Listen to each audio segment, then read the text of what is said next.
Assalamualaikum warahmatullahi wabarakatuh. My name is Varrel Alfayed. On this occasion, I will deliver my mini proposal chapter 1 and chapter 2. The title is The Correlation Between Self-Efficacy and Student Speaking Achievement at D Class 2018 English Department Students STKIP PGRI Sumatera Barat. In chapter 1 consists of several discussion points. The first is background of the problem, second, identification of the problem, third, limitation of the problems, next, the formulation of the problem, next, purpose of the research, next, significance of the research, and the last, definition key terms. Next, background of the problem. The reason for making this proposal is in Indonesia, where English is learned as a foreign language, students do not commonly communicate with English in the class. Some students may feel hesitant to speak English in front of the other. On the other hand, some others have their own encouragement, so they are willing to speak English. Students believe on their capability either positively or negatively influence their willingness to speak. This problem also found on D Class 2018 English Department students STKIP PGRI Sumatera Barat that some of them enjoyed speaking English while others did not. They also not sure to speaking because sometimes they did not feel confident with their ability to interact with others. The previous studies focused on the relationship between self-efficacy, beliefs, and speaking skill achievement. This study focused on the correlation between students speaking self-efficacy and their speaking achievement. To find there is a positive correlation between self-efficacy and student speaking achievement or not. Next, identification of the problem. Based on the background above, the students cannot speak English fluently because some of them feel hesitant about speaking. It decreases their self-confidence and make them get a negative outcome. Next, formulation of the problem. Based on the limitation of the problem above, the researcher formulates the problem as follows. Thus, the student self-efficacy and student speaking achievement have a positive correlation. Next, hypothesis.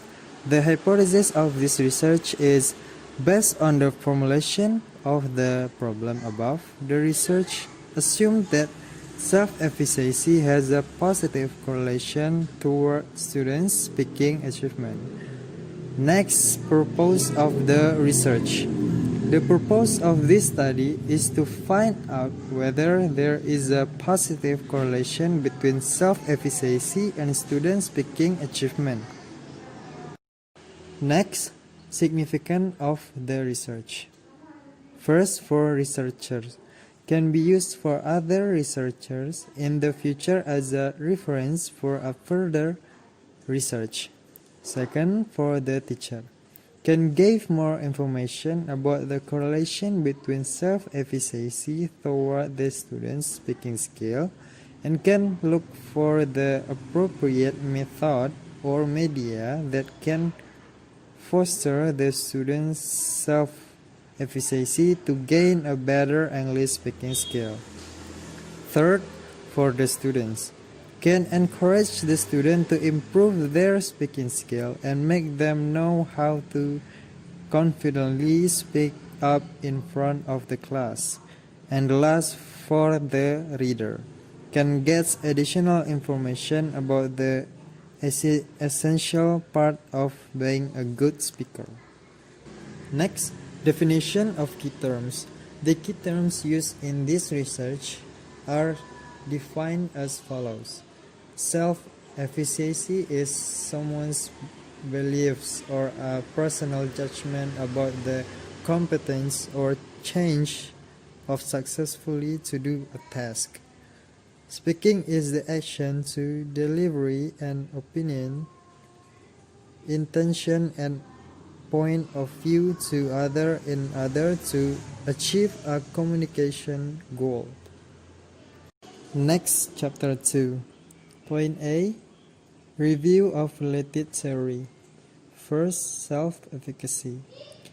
Definition of self-efficacy. According to Hobley, self-efficacy is judgments concerning whether or not one can respond effectively in a situation. It means that people's self-efficacy is not only of a general nature, but also related to specific situation. Individuals can judge themselves to be very competent in a specific fields and less competent in other fields. Second, self-efficacy process. The four processes of self-efficacy are discussed as follows. First, cognitive process. Second, motivational process.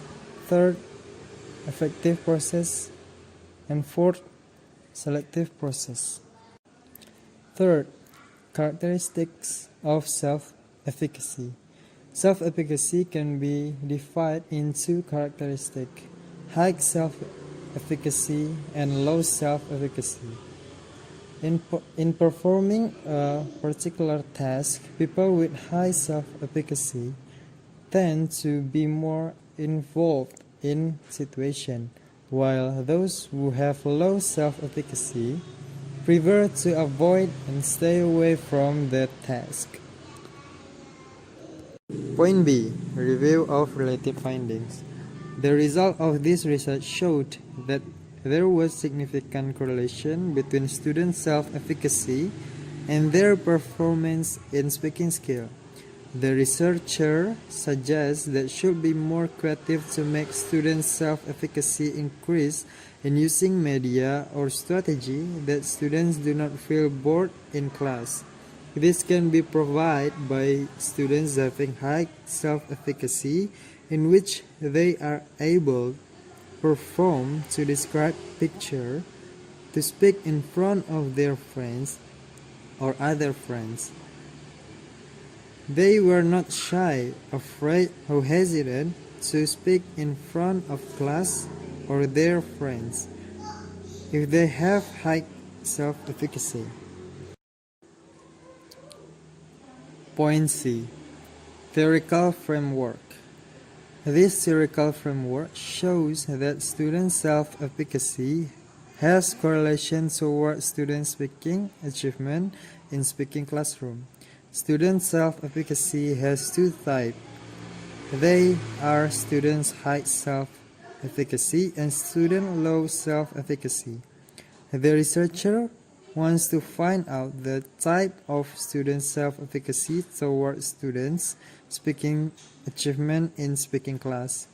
Through this theoretical framework, it can be understood that this research is to investigate the correlation between student self-efficacy toward their speaking achievement at STKIP PGRI Sumatera Barat.